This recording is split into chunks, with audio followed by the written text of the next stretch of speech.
The Tsuranga Conundrum took us to the midpoint of Chris Chibnall's first series as showrunner. We've previously discussed its commentary track starring a producer and a couple of cast members, but today we're laser focusing on the whole episode itself. I'm sure all three of us have lots of memories and thoughts and opinions relating to this episode, and so the three of us today are myself, Neo from Australia, along with Ingiga from England, and Davis from England as well. Unless, Davis, do you want to introduce yourself in any different way to how I introduced you? Yeah, you basically got it. First time, long time listener, first time caller. I love the podcast. And I actually do remember where I was watching the Tsuranga Conundrum in 2018. Nowhere exciting. Do you remember where you were on that fated night in 2018? What a memorable episode. I'm so happy to be here. Great. Well, what else do you remember when you watched the episode? You remember where you were? Do you remember how you felt? Do you remember anything else from that fated time? Oh, exasperation. I was on my last leg. I wasn't sure whether I was going to come in for this one or last week's episode, Arachnids in the UK, because both of them, I think they're the two pieces of Doctor Who that just elude me the most. I'm glad you got me for this one, because I would just be in despondent rage. I wouldn't be able to actually get anything out that wasn't just like bile. I remember this being like my last attempt with this series. It was a, you know what, Chibs, 3 strikes and you're out sort of deal. And this was his third script for Series 11. I think it might have been that for a lot of people. Well, it's not a popular episode, so I wouldn't be surprised. Although I do find myself liking it more than the rest, for reasons that still kind of elude me now. Maybe we can work on that today. Yeah, I would say if you look at this episode in contrast to the previous 4, and how both the first, second, third, and fourth episode are all kind of moving the story of the fam forward in some way. You know, you've got them joining, and when you fell to Earth, they find the TARDIS in Ghost Monument. They have a first trip into the past and Rosa. They join the TARDIS full time in Arachnids.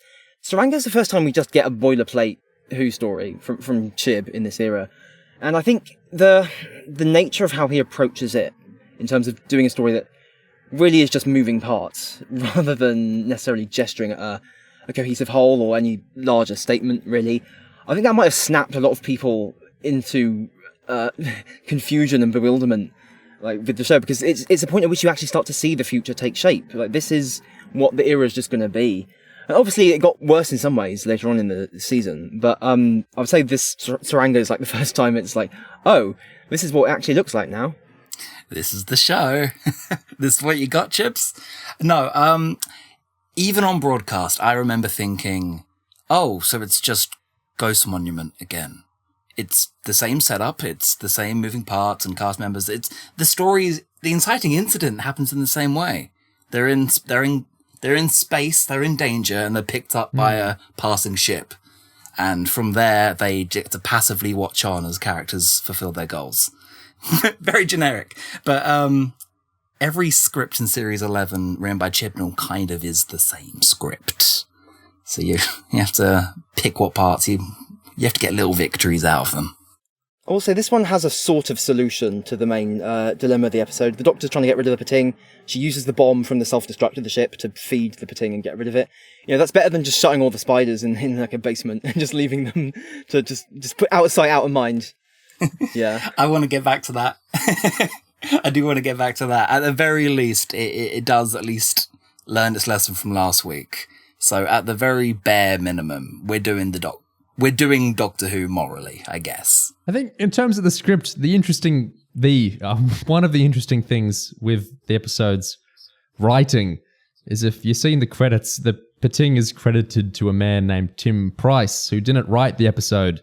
But in Doctor Who magazine, it was said that the alien was created and named by Tim Price, who was one of the writers who was with us early on and did some work with us in the story room. He came up with a brilliant and unusual name for the alien, and we all loved it. Tim was ultimately too busy to work on the show, but the alien was his creation. And that's from Chibnall, who, of course, wrote the episode. So that's interesting. It sounds kind of like a rescue script on Chib's part, doesn't it? Yeah. The fact he's specifying the name, like he came up with a name for the alien. I think there's a kind of distance with the aliens' design. I know at the last Gallifrey 1 convention, there was some from the production stories panel, it was said that once it was decided that the Pting would not be a puppet and instead would be CGI, Chibnall said it's got to be small, but then they had to rewrite the script entirely, is in quotes from one of the people tweeting out from Galley. Once it was decided it would be CGI, they had to rewrite the script entirely to accommodate what's possible with budget, timing, etc. How do we do most of the episode where the creature isn't in it? And all that kind of stuff was swirling around with the Pting interests me because no one ever talks about it's cute in the episode, which is something you just kind of assume they would because you see the Pting and, you know, the characters, you know, in the story of the episode see the Pting, but no one ever really talks about what it actually looks like, really. You know, it's like the novelty of it being small and cute and like a Stitch thing is just kind of what we experience as an audience. And I feel like the characters are almost in like this nebulous state where they're not really interacting with the thing we're seeing. I mean, I know it's not there, it's CGI, but do you get what I kind of mean? The design feels kind of ambiguous in like the world. I think it's entirely possible that the cuteness of the design was a post hoc thing. Like when they were shooting it, they had no idea what it would look like, what it would be like. When they were writing the script, they didn't quite know what it would look like. Yeah. And they ended up just being cute, like in the process of actually putting the CGI together. So there couldn't be anything about it being cute in the script because Chib didn't bother to really think that far ahead when he was panic rewriting it at the last minute. It's as Chibs has been doing lately, incredibly honest, too honest to the degree that the episode's one redeeming feature to most people. That's the most damning thing you can reveal about the Tsuranga Conundrum. That's news to me, the fact that it used to be a big creature. Oh wow, there goes half my admiration for the episode just there. Yeah. It's a neat inversion of a Based on Just Siege story. It's like a new kind, a unique kind of space-age threats that I kind of believe could exist in verse. And learning that that's near accidental, just incidental even. Yeah, no, that hurts me a bit. Do I take it that we are all Pting fans off the bat? Yeah. Hell yeah. Yeah, I like the Pting well enough. It feels like a bit of Hui DNA, the fact that the alien is small and cute. And basically like the adipose, kind of, but with a bit more teeth. Yeah. It's that mixture of cute and sort of ugly, freaky, but still cute sort of thing that you get, I think, you get a lot in Doctor Who, and it's quite good when it's done successfully. Silly, cute, dangerous. Yeah. And I'll say at a minimum, the strangeness of the Pting like adds to the strangeness of the episode. I think that's kind of what you want, if anything, from Doctor Who. At a minimum, you want to at least see things that aren't super obvious and clunky and dull. Like at least have a cute alien, you know. The fact that it's a small little thing it's enough of a twist to distract yourself from just the same old standard fare. And it's a funny gag. It is a cool gag for this computer to be exposition dumping about the scariest creature known to man. And he's just a little guy. He's just a little pudgy 626 guy. Yeah, and you can have Yaz kick it like a football. Twist is the word I was thinking of because I think there's a really weird thing with how the Pting is written that's kind of it's a little bit under the surface. Like it's not one of the more obvious issues with the episode maybe, but like I think the episode is a really weird second act or like lack of second act because there's no like twist. Like most stories like this or most Doctor Who episodes like this have something in the second act where it's like flipped up a little bit, like, oh, the thing is actually trying to do this, or the world we're in is actually this.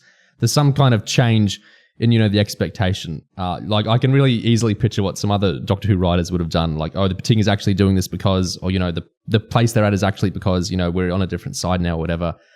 This episode doesn't really have that, but it kind of tries with I think what it's trying to do with the reveal that, hey, the Pting eats, like, it eats energy and stuff. It's not actually after, like, it's not a eating, human-y thing. It's like it wants to eat the bomb and it wants to eat the antimatter and all that sort of thing.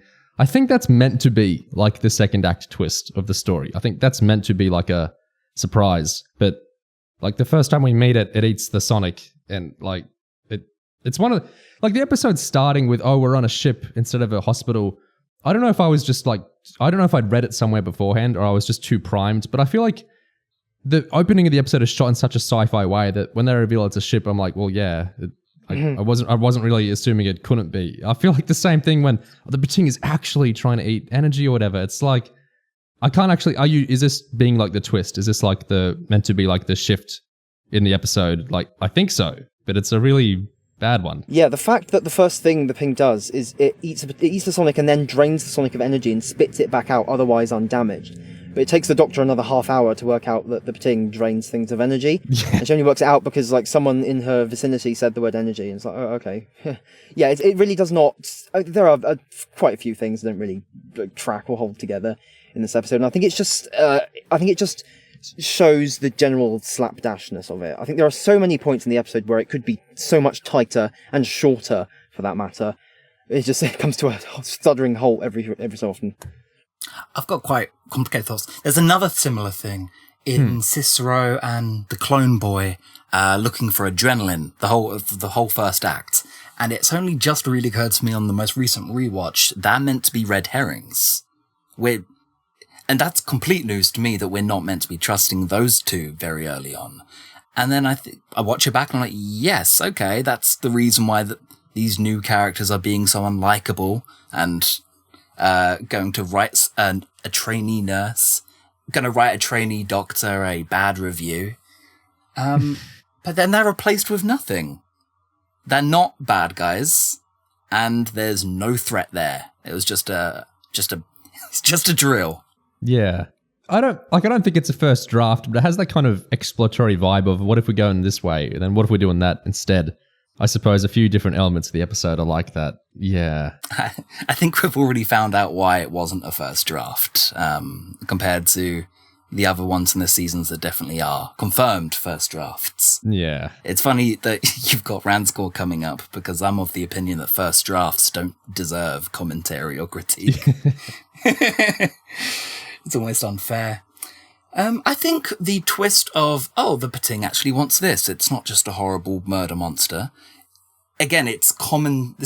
That's the status quo for Doctor Who baddies. Last season, even, we had nothing in this universe is evil, but many things are hungry. And this is that sentiment made manifest. We're actually running with that. And I think if Series 11 does have anything going for it, we're coming away from villains with conventional moralities. We've got the solid tracts. The Yucks aren't good or bad. The Spiders, the Jarians, and definitely the Pting, who I think by episode's end, the Doctor and company are treating like another one of the patients. It's just another one of the problems to be solved, which is kind of sweet. I will say, your omission of the cosmic racist from Rosa says volumes, I will just say, in that little list.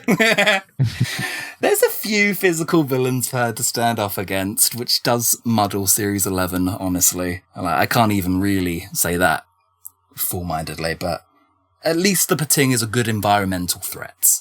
And we've been missing those in recent years. Yeah. The episode kind of gives itself an absurd amount of balls to juggle, doesn't it? A lot of characters, yeah. But with all these characters, you've got the woman with the fake disease. Well, not fake disease, but she's faking a disease to disguise a different one that she has. Because it's shameful to have like a disease that impedes your piloting, apparently. And you've got her brother, and you've got all these characters giving monologues, expositing about all their problems. And then of course you've got like Yoss, like the pregnant guy, who kind of takes over a bit. Like, obviously, he doesn't end up being relevant to the main plot, but they juxtapose... the structure of the episode is basically just him being pregnant, juxtaposed with the fight against the Pting. Like, his is the only thing that doesn't actually come into it at all. And that juxtaposition, it's jarring in a way that is sort of interesting. Or fascinating, maybe more than interesting. But it's, I think it's just... Chib seems to adopt this style... Good word. ...when he's in this situation, where the more things we can have going, like, the more fun it will be. And I think often in the episode, it just kind of...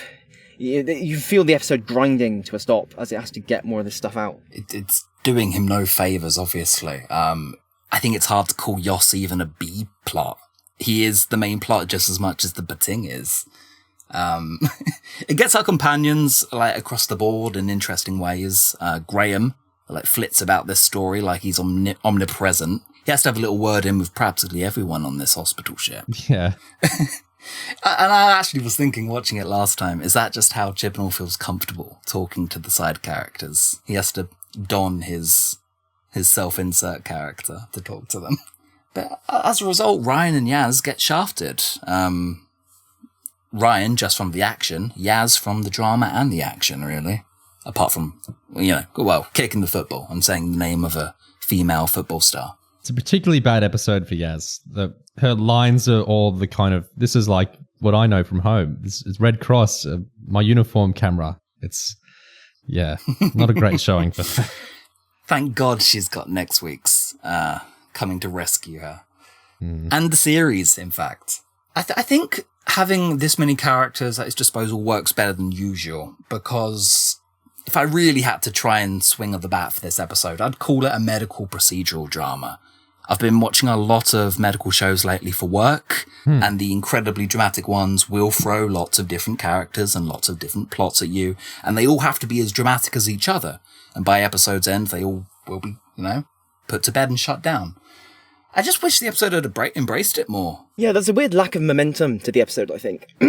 Whereas in your hospital procedural with all these crises going on, there's a sense of, these people are, in the fight of their lives, like these nurses and stuff, and doctors. They're trying to save all these lives, and it feels very intense sometimes.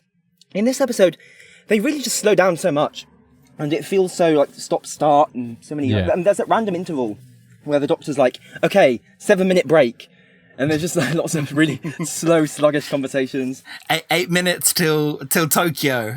Yes. What is it? 6 hours till Tokyo. Yeah, it really undercuts the whole feeling of this being like a crisis. This thing on the ship is going to kill us all, if we don't stop it in time. And the fact that they're willing to just stop and have Ryan monologue about, well, I say monologue. He starts explaining about everything that's going on with his dad and how his mum died. And because Yaz keeps asking him these weirdly invasive questions about it. Like, how did your mum die? Who found her? How old were you? And Ryan's just like, why am I even talking about this? That goes on for so long. It's so weird. And then, of course, after that, you have Chib's beloved, the big group meeting scene, which he likes to do. I think where everyone just gets together. I think it's an episode where the imaginary novelty of doing an episode with loads of characters and problems to solve sort of supersedes any sense that there should be like a hook to any of it. I think there's a lack of a real hook to the whole episode. It's an incredibly simple story made complicated by constant explaining and constant need to info dump. It's a big threat is actually a little guy, and he wants to eat the ship. That's really it. And there's a guy next door about to give birth. That's practically it. And somehow we've found a way to make it incredibly unengaging because there's so many pieces in play. And everything's mad. I kind of feel like maybe if it was funnier, it wouldn't have the same problem. Like, maybe this is the kind of story that you just need to make really funny, and then people will just forgive it anything. Play it up more, yeah. I think Chib struggles with humour a lot, though. Yeah.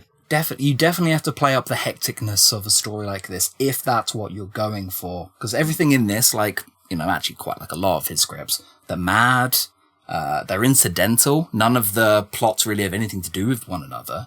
And as a result, it's just kind of random. But what's weirder than just sort of monotonous, random things happening? What an unflattering combination. Yeah, that's the thing. When you get monotonous randomness, it stops being random and just becomes monotonous, doesn't it? The randomness dissipates out of it. Yeah. I think that lack of a second act twist that, Neo, you were talking about, I think that really is, like, the fact that the whole story is just, okay, here's the story. But yet, despite that, they do all this stuff about how the Doctor has all these motivational monologues about how, well, I just need to imagine the solution and find the answer to the question because I am the Doctor of Hope and I will be light in dark times. I've got a soft spot for that. I think it gets weirdly self-congratulatory, though, I think, throughout. Not just at the end, but, like, whenever the Doctor's like, oh, I'm a Doctor of Hope, and just the whole thing. I think it's more stuff that slows down the momentum, again. And also, I just feel like so much of it doesn't actually... I mean, again, it just undermines the sense of threat on display if we just stop enough to have the Doctor wank about how brilliant she is, Remember, the Lego line was ADR as well, per the commentary. Stop ruining Tsuranga Conundrum.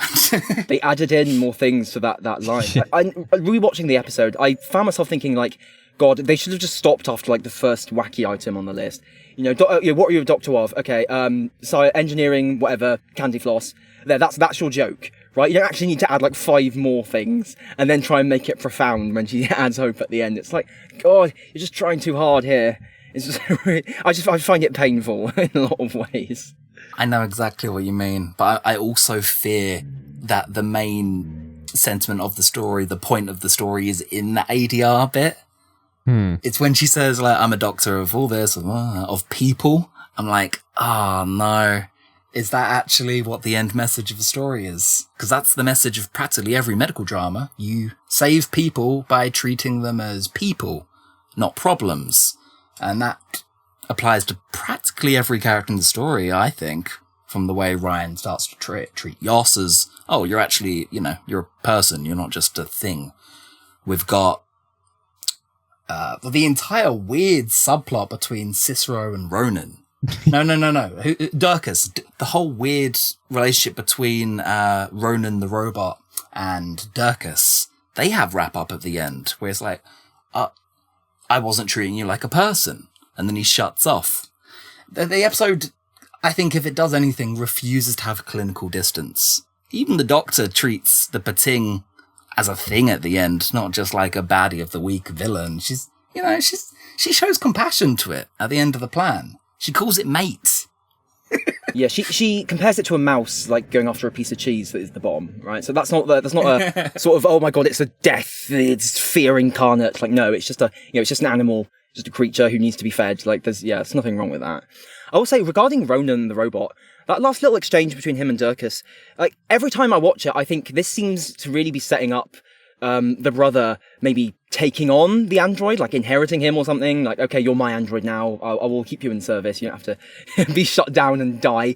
But there just nothing happens.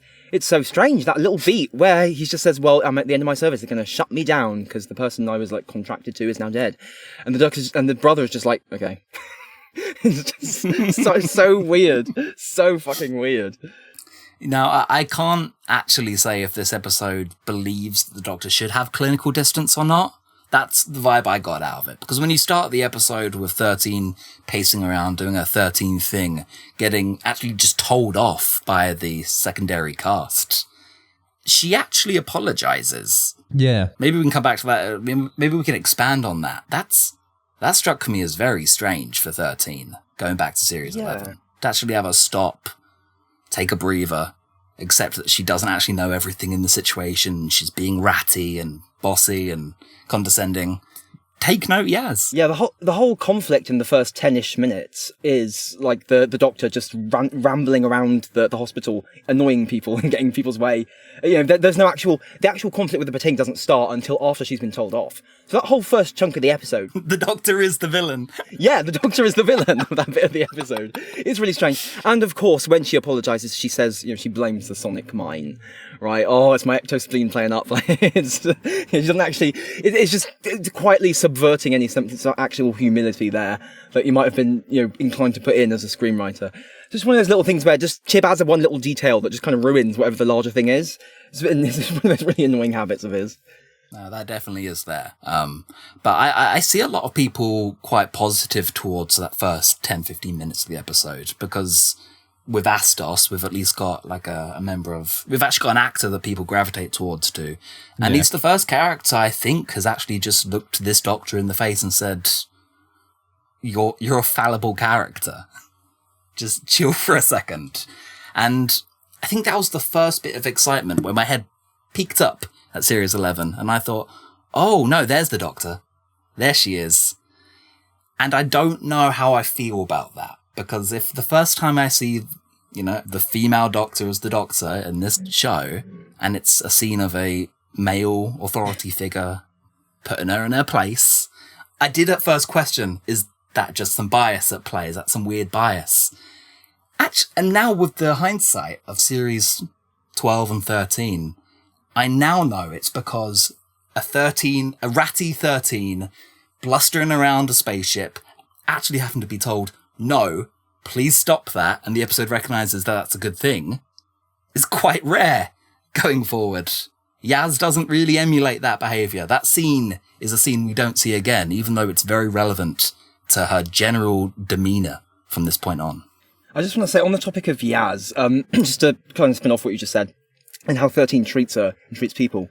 The first thing I noticed at the start of this episode, when they're on the junkyard planet looking for mines and stuff, and Graham's worried that they might have spent the last 4 hours on the wrong planet, and he starts to sort of blame the Doctor for it. What the Doctor says is, she says something like, didn't I take you sunbathing on the what's-its of whatever?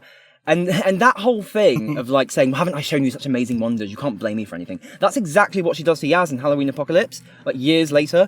It's crazy. Like, I never realised that was seeded as early as Series 11. That weird streak of hers just being an arsehole. Regarding 13 being an arsehole in general, I think I kind of agree that the moments when she's kind of ratty and being kind of mean and the narrative knows she is, those are Doctor-y moments. Like, I totally get what you're saying about her feeling like the Doctor in that moment. Just because I think in general, part of the ingredients that make up the Doctor are like a little bit of like assholishness, and I think it's wrong to try and take that away just because it's now a woman playing the role. So part of why 13 gets on my tits so much is that she's just so nice, and she just has this whole like just it makes her feel bland the way they try to play her up as this sort of like genial, like overly nice like figure. It just sucks. So I'm always craving those moments when like her inner asshole actually slips out in the way that is intentional and not just a script having a massive oversight of ethics or anything like that. The part of the Doctor's character, a core part of it, is getting called out on bad behaviour. And this happens for once.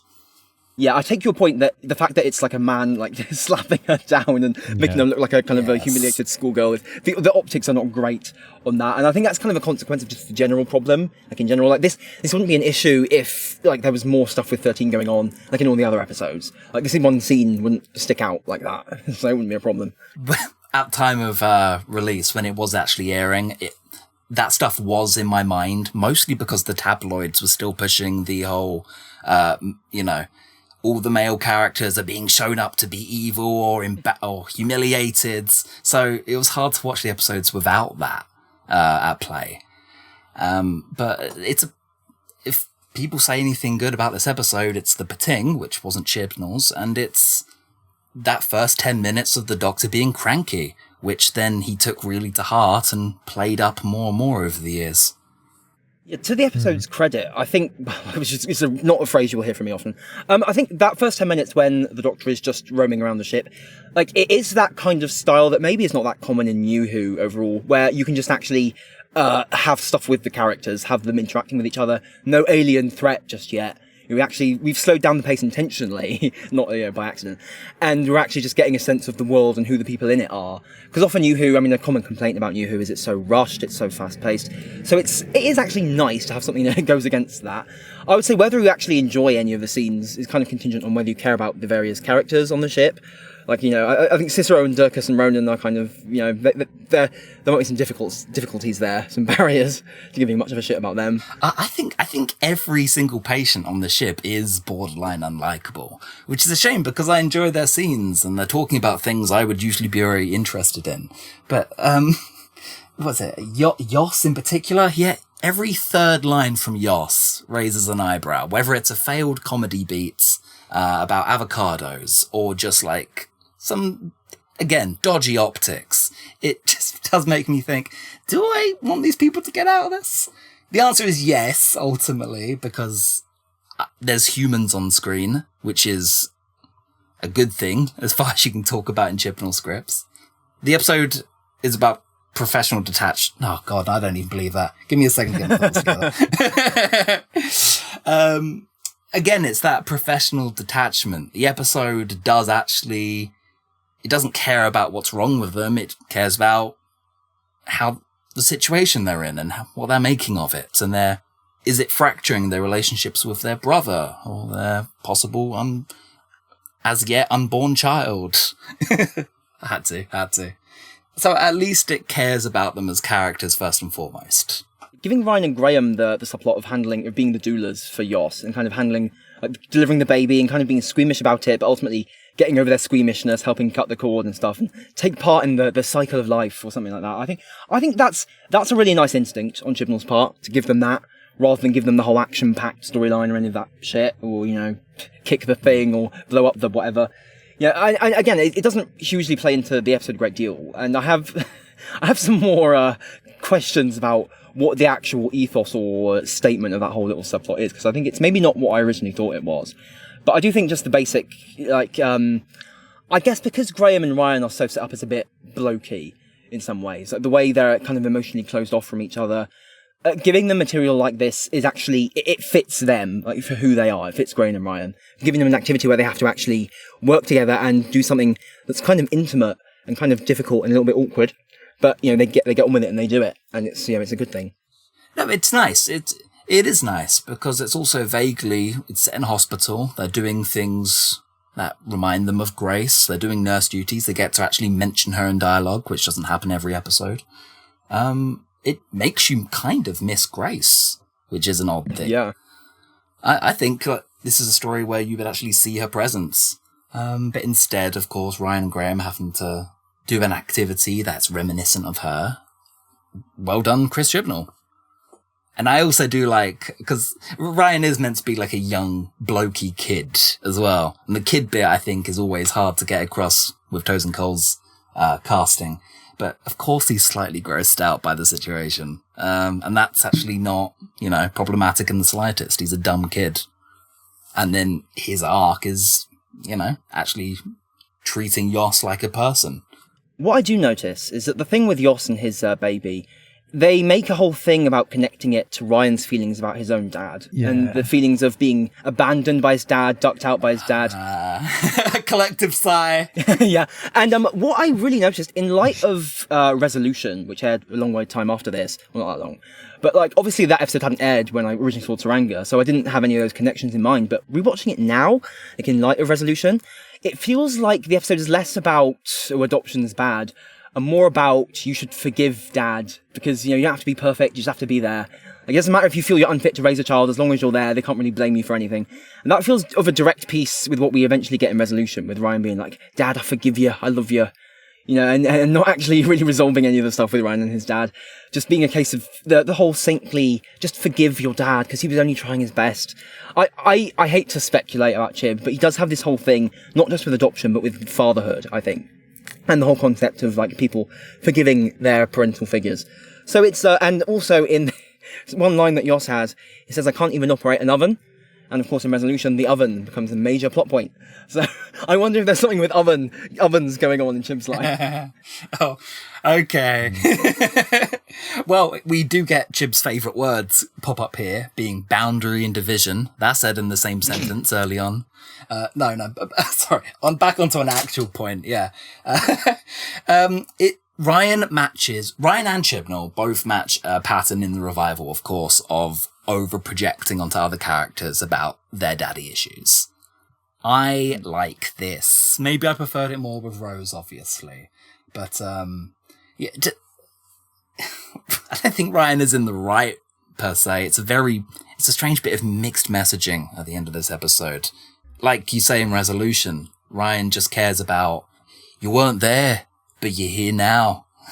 That's all that matters to him, is being present. And I get that's absolutely the perspective of someone who, has been in contact with adoption. So I can appreciate it, and I can see Ryan definitely believing this. But for the show as a whole, the show as a whole is funny about abortion, and it is funny about distant parent figures. Yeah. It's another dimension to it, the whole pregnancy thing, that I've wondered about, and only really wondered about on this rewatch of it, is that what really motivates Yoss, I guess, to move to the position of, okay, actually, I will name this baby, I'll keep this baby, because, I've created life, and as Ryan puts it, that is epic. Maybe the statement is that, if more men went through the actual physical activity of birthing a child, they would never give a child up for adoption, because how could you, after you've created life? You can do, and that's a bit wonky in so many reasons, because many women who do go through birth end up giving up their children for adoption because they have been in that situation. They don't have an alternative. Or they just want to, because, you can just, Anyway, and I do feel like maybe that's part of the whole thing of the pregnant man, and of Chib using that as a device in this episode, rather than a whole sort of representation of trans bodies or anything like that. It's just Chib doing a thing about fatherhood and abandonment, and using the device of a man who actually gives birth to the baby as sort of I guess giving an angle on that. I guess this idea that if men could actually hold their newborn baby that they've just spent however long gestating in their arms, they would feel more confident about doing the actual act of parenting. No, that's very interesting. All that folksy father forgiving stuff, by the way, that's in Born and Bred too. And I vaguely think Broadchurch did that a lot. So it's definitely a perennial Chibnall theme that he likes. The detail of Ryan finding his mother's dead body is a much darker beat than the episode actually allows for. Like, that's a Broadchurch beat. Yeah. That Yeah. is such a bummer for all of the comedy and light antics happening around it. Yeah, it's bizarre. And I think the fact that it is so tonally dissonant kind of explains why it's so structurally dissonant as well, because there's no organic way to get that into the episode. So we've got to have Yaz just randomly interrogate Ryan about the worst moment of his life, just for no real reason, other than that we have time to fill. It's more character stuff than we're handed in later seasons, which makes it like double the shame that Cole kind of whiffs it. No one in this episode is particularly giving their career best, and I think it's such a shame because at any point in the season, other than maybe like demons, obviously, this is the one time you really should be like going for the drama. But I don't know, it seems very casual for everybody involved. Like, even if the characters in the episode aren't incredibly invested, it goes over to me too. There's such a lack of control of tone in general. I think not just in this episode, but in Chibhu, often overall in series 11. And I think when you don't really have a handle on what kind of tone you want to go for, and you have something utterly random like that death monologue that Ryan gets, I think even as an actor, like, it's going to be hard for you to like get into the right zone with it, because I mean, it's just why are these characters talking about this now? There's no actual motivation for them to do it. Ryan even highlights that. He says, why am I even talking about this? They don't know. No one knows. Even Chib doesn't know. A fourth wall moment. Yeah, so how the hell do you play that? Like, they're supposed to be on the ship that's in the crisis. The Pting is going to kill them all. There's a blooming mess happening. And they're just stopping off to have a leisurely chat. It's really hard to find sense within any of that. Another thing on that, they're never in danger because of the Pting. There's no moments where, the hull is getting compromised and, we've all got to board of that quick, like in a Moonbase moment. That never happens. It's just always vaguely around. That is a really good point.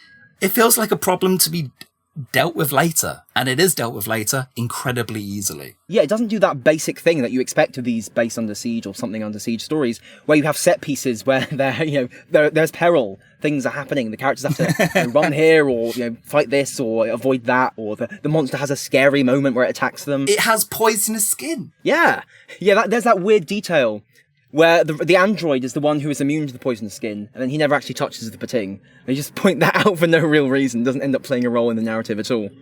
It's more show don't tell, which we've come to expect. Sorry, I'm looking at a fridge magnet I got. It just says the thing called Pting. And it's sort of busting out of a metal frame. And I'm just looking at it thinking, that never happens. It's a very good magnet though. So, glowing review of Tsuranga Conundrum. I suppose it's the difficulty of the concept of the Pting in that it drains energy. It doesn't actually hurt people. It's very difficult to try and stage scenarios where people are at risk from being hurt by it, because we get established from the beginning that it has no interest in humans, actually. It just wants to eat all this shit. So I think it's probably quite difficult to come up with set pieces for it, especially ones where you have a limit on how much you can even show the creature, as we've heard. They have to try and keep it off screen most of the time. So it's just crawling around in the works of the spaceship. There's that sequence when we first hear about it, that the Pting is on board, where the Doctor is looking at these screens and saying things like, whoa, that thing can really move. Now it's in the port side, rear thruster thingy. Now it's over here. Now it's over there. And it just really is that sense of, we don't see. We just get things narrated to us because we can't actually provide the visuals. I'd be very curious to find out what it looked like as a practical effect now that I'm learning that. There's so many ways you can show it moving around the ship that isn't just the Doctor looking at it on a screen. But these things don't really occur to Chibnall because the Pting isn't a priority of his. It's a fun little addition. It's one of the medical drama subplots. And I think the twist of it eating energy, not people, we kind of knew that already. It just eats metal. But the fact that it isn't as evil as we thought it was, that's kind of a progression. I think it's good enough, and so it leads to an ending where we can show it compassion, and we can handle it in a pacifist way. I'm talking shit. It is strange how at the end of the episode there's no acknowledgement of the person the Pting actually killed. Yeah. He just seems to, everyone seems to forget about him. Mabley's all smiles. This has been light in dark times, even though her only mentor figure died horribly and left her this great burden. It's just very strange how that tonally just sort of forgets he existed. And I'm only just reading now. the Pting actively murdered him. It wasn't just an incidental killing. It tricked it into an airlock. By the way, the Pting is intelligence. I wonder what the intent actually is there, because they do the whole thing about, oh, okay, the Pting doesn't actually care about killing people. So the whole thing of Astos dying in the pod, like, maybe Chib actually wants us to frame that as basically an accident. Like, the Pting was just indiscriminately eating through the ship, and Astos walked into the pod at the exact moment that the Pting sort of ate the wrong thing that sent the pod flying off and to explode. Assumed it was a trap. yeah, and walked straight into the trap. In his final moments, just assuming that this freak accident was a trap. Yeah, exactly. Is that intentional so that the later reveal can be a plot twist? I don't know. Is it actually just very intelligent? I don't know. Is it malicious? Probably not, but then what's going on at the beginning? I love the escape pod just blowing up just because it can, and we need to kill this guy. Like, just blow it up. One of the 2 escape pods on the ship that could easily house 50 people. Woo! Underfunding. NHS budget cuts, yeah, Jesus Christ. Is it at least a little bit about medication becoming automated? Because they do put pressure on the fact that it is an automated system, and a terribly designed one that will just blow up and doesn't care about the patients on board. Is there anything there? I think possibly that's undermined by the fact that the thing that's going to blow them all up is like this whole spaceship directive from their central station or whatever. It's like we need to keep the bad alien away from the patients, rather than actually, this is how we do the medicine. Right? I feel like if there was some medical aspect to it, rather than just being like a sci-fi self-destruct ship sort of thing to stop dangers from getting into the colony or whatever, then maybe it might feel more like it's about automated medicine. And but the empty child already exists for that story. I feel like it's a hard act to follow. Although I'd have to insist it's there at least slightly, because automation bad isn't revolutionary, but it comes back to my hypothetical theme of treat patients like people, not problems. And it was happy to see the word automated being used in a negative sense, which, as we know later on, even that's not a given in this season. Yeah. There's a thing about dark times we just kind of brought up that I think's pretty interesting in the episode. So Mably and Yos both allude at different times to, there's dark times right now. It's turbulent right now. Thank you for being light in dark times right now, Doc. And I also think that Eve, like big decorated general, implies, lots of war, lots of bad stuff happening for a general to have so much work and everything in the first place. I think there's a kind of... So this is in the future. It's not like the Ghost Monument where it's just around, the same time. Rosa has Krasko from the future as well, where there's that kind of depressing thing of, in the future, everything, sucks still. And, that's why garden variety 20th century style racist can still like germ up from however many years in the future. I don't know what I'm really circling around here. I just find there's a kind of sense of, he doesn't do it pessimistically, but I think when Chibnall conjures up futures, he kind of does them in this way where the Doctor's like a salve and, a hope and a cure for, how bad things are right now. And I just think that's interesting. And I think the other kind of environmental weird point when you think about it a lot is this episode reminds me of Spyfall 2 in that we have that big antimatter speech, which went over well with some people. Like on the commentary, everyone's really into it. And I remember Radio Times had an article going, the science checks out. Chibnall knew what he was talking about. And in the episode, we have that like adoring cut to 13's hands. She's like gesticulating and talking about how cool this antimatter stuff is. And like, yeah, my bone to pick with it is just... With Spyfall 2, there was all this talk, like on the commentary, with Chibnall saying, well, the great thing of what I've done here is that everyone's going to go Google these historical figures and they're going to go Wikipedia these historical figures. And so I've set them on the path to learn, through putting this in a Doctor Who. And I think the sciencey idea, I assume it's a similar idea, like, Educational Remit Series 11, it's back. It's like the old 60s days. That's what they were, right? That you hear this antimatter speech and kids are going to love antimatter and they're going to go harness it and learn about science or whatever. I don't really think that's true. in my opinion. I feel like the episode kind of stops to give a big Wikipedia article about, it's like a simple Wikipedia summary of antimatter, and then they like all move on.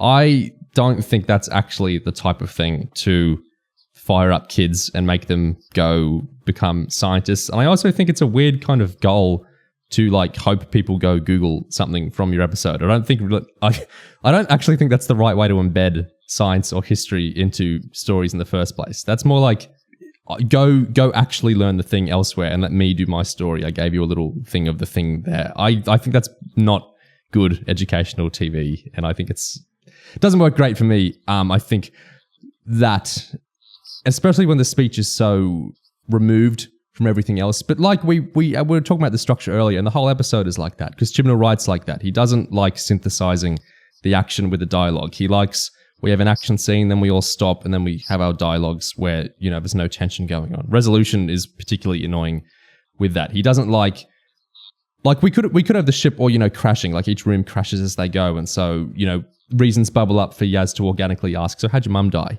Like there's ways you could do that aren't just them walking around before like the next action scene happens. But Chibnall doesn't like writing like that because I think he writes in a kind of disconnected way structurally. And I think that doesn't work for me, especially when it comes to trying to encourage people in a history or science or all these things that people shower praise on the episodes for bringing up. Yeah, fundamentally, I think the way that monologue about antimatter is positioned kind of precludes you from actually giving a shit about anything she's saying, because we've just interrupted the actual peril and the plot for this, just so she can suddenly start waxing lyrical about something that's completely irrelevant. And the speech itself is it winds around and just kind of so full of jargon.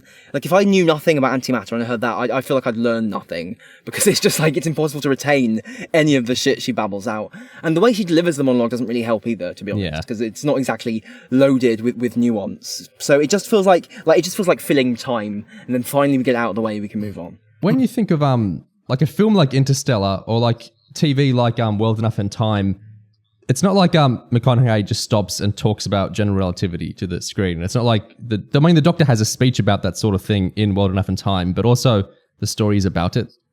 Like antimatter doesn't actually matter to this story. Like antimatter isn't like conceptually or actually or thematically part of the story in any way. It's just that's the thing that powers the ship. But like I think in sci-fi that might actually get people interested in science, it's sci-fi that actually makes the science part of the story. Like what people like in Interstellar is like, oh, that's crazy that so his daughter got older and he was that's so time works differently. That's like the actual story is bringing the science into it. So it makes you actually understand it because it's actively part of the story, and it's interesting because you actually see how it works.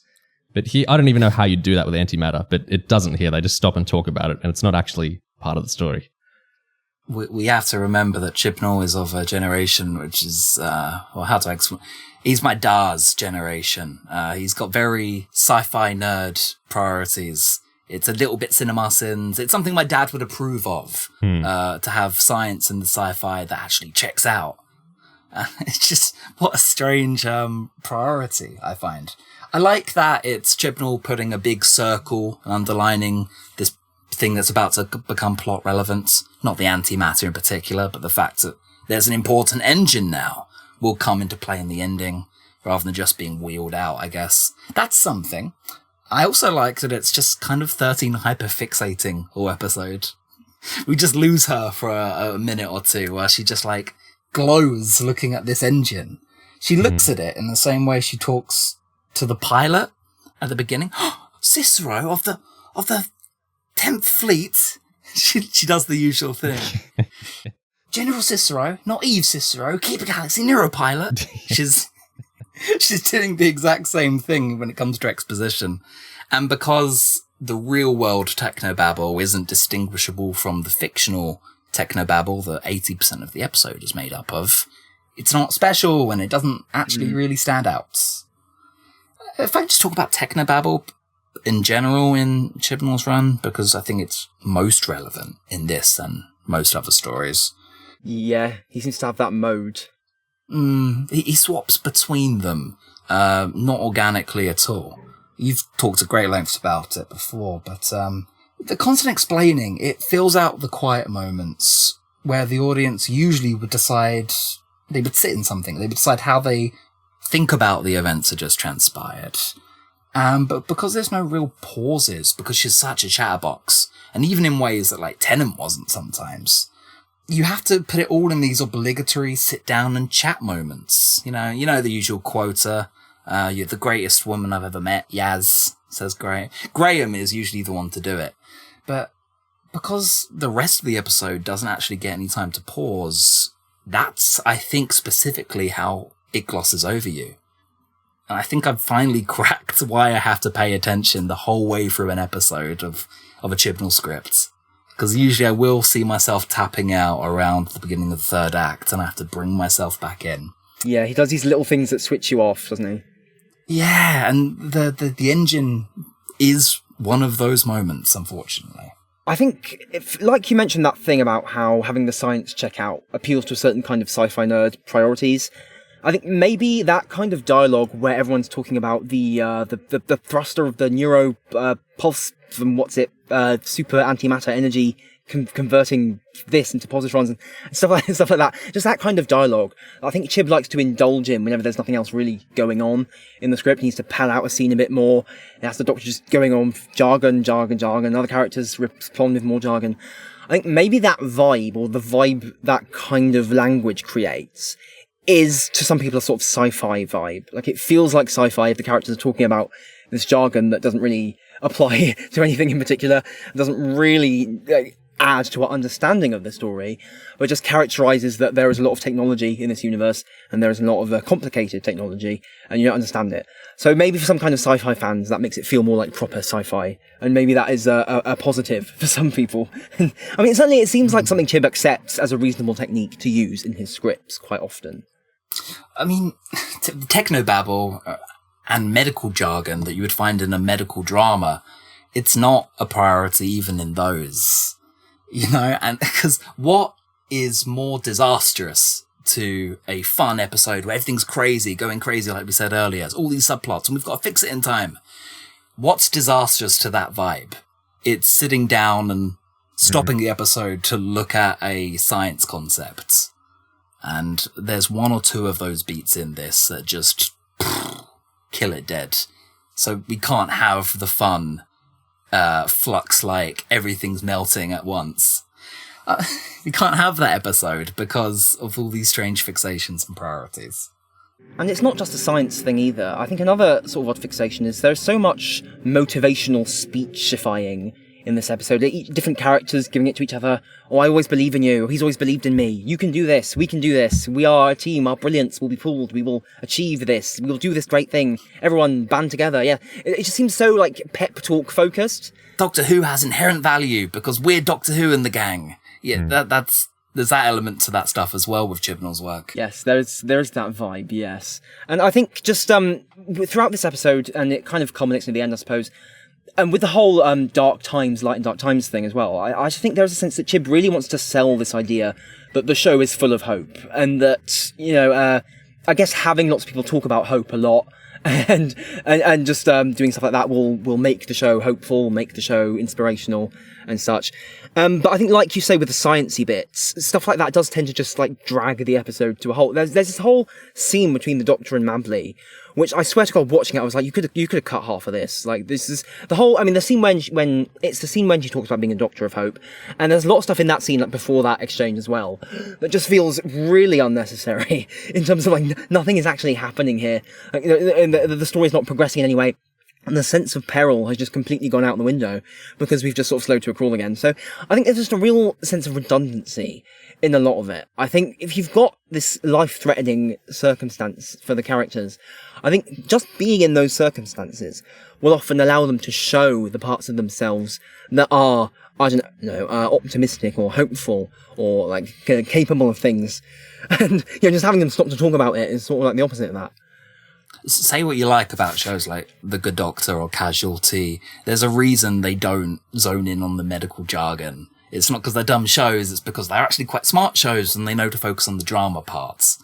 And I'm saying, even if we can't accomplish the drama in this sci-fi fantasy family drama, let's at least go for comedy or action. And even the worst medical dramas understand that. I do think this is genre play. I will give it that. And I say that because it does have the same message as all medical dramas. I see a character at the beginning. We've got the doctor, who's just being her usual rat-ass self, condescending to her companion specifically. I've got the line. It's, "Oi, who took you rain bathing in the upward tropics of Kinstano?" Later in the episode, she'll start. This is the one where she starts racking up points. All the companions are earning points and gold stars. Oh yeah. You guys feel strongly about that? Yeah. First 20 minutes, she's the villain. She's this selfish, conflicted, loud character. The plot actually has to tell her, no, don't do that. And then, good 20 minutes, she has to step up once the good authority doctor figure is taken out of the plot. And that's where she comes in talking about the speeches of hope and being a doctor of people. I think that's the crucial part. I think that is an important line to ADR, because without that, I couldn't tell you what this episode's about. And then you cut to the end, where she's, everyone's medical drama's been, all the character conflict has been put to bed through people understanding one another, engaging each other with people, not like this automated system who doesn't care about them, just sees them as problems. And we can even give the Pting a happy ending. That's it. I see that parallel that you're kind of making with medical procedurals, where you have your kind of curmudgeon asshole doctor. It's forced. It's forced.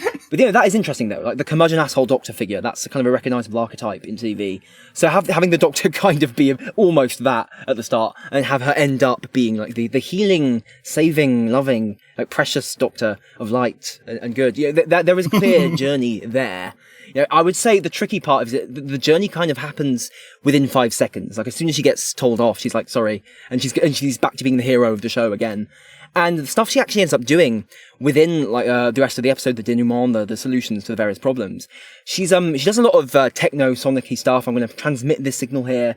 I feel for this to really work, it would want more of the Doctor actually engaging the different characters rather than just kind of setting them off on their little tasks and kind of running around after the Pting. Obviously, yeah, feeding the Pting the bomb, that does count, because that is a case of complying with the Pting's needs rather than treating it as an enemy to be exterminated or whatever. So it is in there, but it's not in there as deeply as it could be. It's like giving it a blood transfusion, honestly. Yeah. And it solves two birds with one stone. I think having the Doctor be parallel to an actual Doctor is an interesting way to look at her problem solving. How does she save the day? By managing people and finding hope and solutions. It's there. I don't think it's particularly great character work, but her actually saying sorry and changing her behaviour by episode's end is a novelty. Just a random, very silly little thing that relates to something we were talking about earlier. Yost has that line, dark times, turbulent worlds. When I first watched this, I was so embarrassed on rewatch because I realised I completely misheard this line and completely fucked up. I was back in 2018, I was kind of dragging that line because I thought he's just said turbulent world. And I was like, what? You're in space. What world are you talking about? But no, in the subtitles on iPlayer, he actually says turbulent worlds. So it's not just a case of Chib directly being like, oh gosh, isn't life in our society so turbulent right now with Trump and Brexit and all of those things. No, he at least adds an S on the end, and you can hear it. So I do feel I have to mea culpa for that, because I was completely unfair in going after that line for that reason. But nonetheless, the effect is still kind of the same, because it's this whole sense of all the worlds are turbulent, holy shit, what is going on in this whole century for the whole thing? And it's so dramatic that I think you can't not see it as an attempt to comment on our world, the viewer's world. I have my own little thing I noticed on the last rewatch too. Ryan discovered his mum's dead body, and in the previous episode found a dead body covered in cobwebs on an estate, and it didn't affect him in the slightest. It's the drama series of Doctor Who. It's like an ITV mini-series that forgets crucial parts of the characters frequently, because they're just props, it feels like, in Tsuranga. How would we said earlier that maybe if it is doing genre play, maybe it should go for it a bit more and embrace it. Are there any changes we could actually come up with, easy fixes that would actually allow that? Maybe one little thing, because the whole Pting plotline fails to intersect with Yos giving birth or anything like that, and maybe, sometimes in medical soapy type dramas, you might have some outside circumstance, like creates danger for people trying to go through with an operation or something. So maybe if the Pting cut off power to the area of the hospital that Yos is trying to give birth in, they have to wheel Yos out of there, like running around like, like an RTD scene or something, pushing the bed like through the corridors. Even just something simple like that to at least connect like one sense of peril to the other, and have the things intersect in some way that creates a bit of madcap action and fun. Again, it's not very medical, but I think it at least would contribute to the sense of this being like a hospital under siege, right? I like what you're going for there. I like the antics. I think this episode with the little silly Stitch monster needs some antics. Or if there's like a change places bit where, like you say, the Pting sabotages something and the characters have to swap duties or any kind of that. I'm just thinking, they get rid of the main authority figure early on. Good, that's fine, even though he's the most likable character in the whole thing and people gravitate towards him. Astos is gone.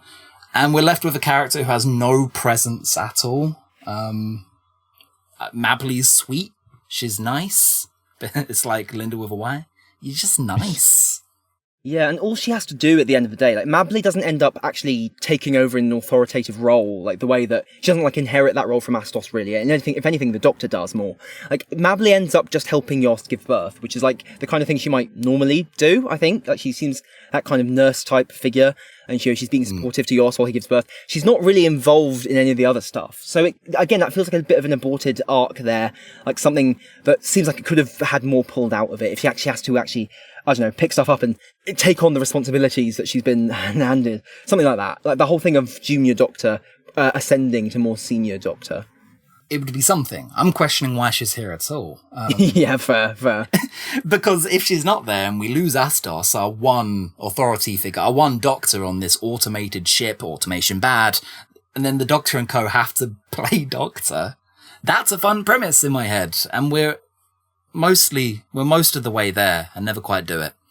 We're all just observers to this medical pseudo take on the format. You mentioned Rusty Davis earlier. I have to ask, does anyone else get the vibe this is a bit of a autopilot Rusty Davis impression? I see what you mean there, definitely. We've got strangers thrown together on transport versus a silly little CGI monster and a companion with daddy issues who's over-projecting them onto other characters. It felt very familiar to me on first watch, and I've never really been able to shake it, especially since we went hard Rusty Davis in Series 12. Yeah, the alien pregnancy as well, that feels like it calls back to certain aspects of RTD, like in Gridlock you have like the cat babies and stuff, and then Face of Bo. There's like an offhanded mention of the Face of Bo, Face of Bo too. So that sense of RTD would play with like gender and sex in some ways, like and Chib seems to want to maybe aspire to that a little bit too, although he does it in an incredibly safe way, of course. Oh, the Giftans from Planet Zog, they all have all males get pregnant and they give birth in a week. So we're just removing any attempts at like paralleling with actual sort of real life pregnancies, really, and just sort of rushing everything to the conclusion. If he had just been an adult man, not only is that more subversive and interesting, and like not only would that actually shake the Daily Mail in the way it did back in the day. Oh, I remember reading the review of this in the Daily Mail. I was in a fish and chip shop, and I was just despairing. I'm lucky I didn't get the one about Rosa, but the one about Mpreg was just as bad. Yeah, the fact that they got that opprobrium from the conservative press either way, like they were going to get that whatever. So they really didn't need to do it in the safe and kind of boring way where like there's no actual troubling of, exactly. It's not nothing. But even then, it's one of those things where even if we could hold this up as one of the really progressive examples of Doctor Who that we couldn't do before. We had the Face of Bo do it already. It feels familiar. That's a throwaway gag, but it's something we could have seen in the past 15 years on this programme. On the topic of RTD impressions, I do also think that maybe a little bit, I don't want to be too harsh, but I think some of the adulation of the Doctor and Doctor Who that kind of comes in during this episode, maybe part of that is a little bit akin to what you'd occasionally get with, I think, the RTD Doctor. Because so many characters in RTDs are like, he's so wonderful. oh, it's worth everything. It's so wonderful. I mean, there's a sense of like the Doctor's wonderfulness being like this huge thing. Obviously, RTD would write the Doctor as flawed and bad and arrogant and selfish, and lots of times, and that's great. But again, there was like an underpowering sense of like, well, he's wonderful, so whatever. And I think maybe Chib inherited a bit of that. I mean, if you have to rush a script at the 11th hour, your third in almost as many weeks, then I don't blame you for falling back on the status quo. I just wish he hadn't done it throughout the rest of his tenure. But this episode feels like standard fare, and I think it only got the bad rap because it is the third Chibnall one in a row, and we've only had Rosa to break it up. It's just relentless. It does this episode a disservice and all the ones around it. And I almost feel bad for the Pting because of it. Yeah, its position in Series 11 does it absolutely no favours, I think. Especially sandwiched right before, like, a really good episode in Demons of the Punjab. But even before that aired, right, I think there was a sense that people had, like, people had snapped, I think, with this episode in particular, coming right after Arachnids. It's like, oh god, like, where is the who? Who is dead? And that whole like, mindset started to seep in around here. And it's just really unfortunate scheduling, basically. And obviously, the episode itself is unfortunate in many various ways, too. One thing regarding pace and tone and structure that I haven't even brought up yet. The music. I think during this episode, during a lot of the scenes in the episode where there really is meant to be a sense of time's running out, we're all going to die, like the Pting is destroying the ship, we need to race against time. The music is doing this thing where it keeps this steady tempo of it's doing that for so much of the episode. I mean, it does that a lot in Chibhu, period. But in this episode, I think it actually hurts like a lot of the scenes. I think it really sucks a lot of the pacing out of it. Like it's really annoying. Like, do either of you guys kind of see what I'm getting at there? Go full into the genre played, make it a full parody, and have a little medical drama interstitials. Like Torchwood had. It goes boom boom, goes to the next thing, boom boom, next thing. Oh, that would have been so good. I love that.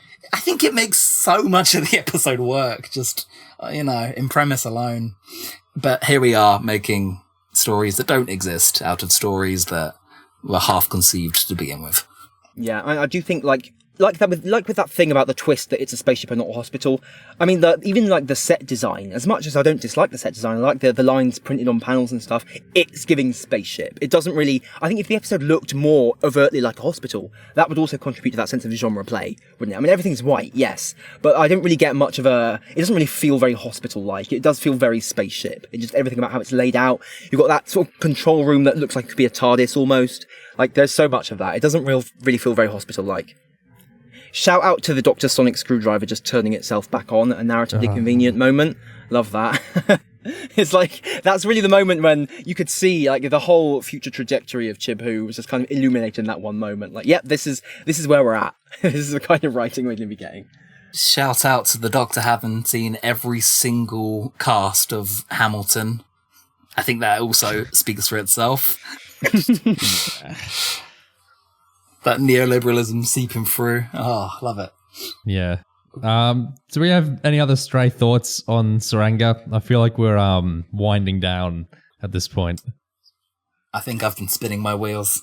There are kind of very small bits here and there, I think, that you can find endearing in this episode. I mean, on something I'd forgot, actually, and noticed on rewatch, there's when the Doctor is talking to Astos near the start, and the Doctor sort of accuses him of being a bad liar, and Astos is like, actually, I'm an excellent liar. And the Doctor's like, oh, so you were lying then? That's kind of funny. I mean, it made me miss Clara Oswald in the whole excellent liar focus. But that's it's a perfectly serviceable, like, whip-snap exchange of dialogue, like, witty dialogue, and, like, characters getting one up on each other. Like, dialogue like that, Chib can do it now and then. That's a perfect example. So I just wish more of that kind of, like, switched-on writing was happening in the rest of his scripts. I find the episode ultimately endearing. Not in what it was trying to do, because it's not trying to do nearly enough, but just sheer breath of fresh air it was. And then it ultimately reveals itself to not be that much of a breath of fresh air. Again, this episode has always eluded me, but I really, really do want to like it. Because I love that little fucking pink guy. And is that not enough? Can that not just be enough? Yeah, on balance, I think of the episodes of Series 11, looking back at it now, it is probably one of the less hateable. Like, as much as I don't think it's particularly good, I think there's so many things that make watching it kind of a slog for me. I do think like I don't have the kind of bile towards it that I had when it originally aired. I think it helps that Chip Who is over, so I don't have to worry about the prospect of it continuing. But I think also just in general, like, it's not like the atrocity against nature that some people have accused it of being. Neo, do you have any thoughts? It's fine. Like, there's nothing in it to... You've warmed to it, I see. No, it's just like... I think there's a couple of different points at Series 11 where people could... We kind of started with this, where people disconnected out. I think this was a big one. Kablam was a big one. Woman was kind of one. And Randscore was a big one. And I agree that I think Kablam and Randscore and Woman, to an extent, have kind of more... There's more like reasons in those episodes to kind of terminate, whereas... Pting, a lot of it is placement, as we've kind of said. I mean, it's not trying to do much, so it's not failing at much, I guess, is what I would say. Whereas, you get more in the weeds with Kablam or Arachnids or Randscore or a lot of these ones. And I feel like the things this episode screws up, Randscore screws up more interestingly as well. So I find it hard to summon waves against this episode. I like the music in isolation, so there's something I like about the episode. I agree with you guys that it doesn't work great in the episode a lot of the time, but it's kind of calming in its own right. So, yeah, I think mid-series, when you realize this is what the show is, and yeah, it's not the episode's individual fault exactly. It's more just the realization, oh, this is the MO for the show now. I think there are the bones of a good story in here. Like, I wouldn't say it's good, but like there are elements like we've talked about which could have been like done a lot better. There are ideas in there which aren't bad ideas in and of themselves. And I think that's more than I can say for certain other episodes in Chip Who and in Series 11 still. So like, I think, I say it's a failure at things that could have been good, right? And that's not like a complete vacuum of hope and despair that you might get elsewhere in Chip Who. So that's really the nicest thing I can possibly say about the Tsuranga Conundrum. Yep. And that wraps up our discussion of the Tsuranga Conundrum. What are your thoughts, listeners, on this episode? What were your thoughts in 2018 if you watched it then? What are your thoughts now if you're thinking about it now? Did you have any thoughts in the interim between these 2 years? We'd love to hear any and all thoughts on the Pting, Tsuranga Conundrum, anything else we drummed up in this discussion. And yeah, as always, thanks heaps for listening. Cheers.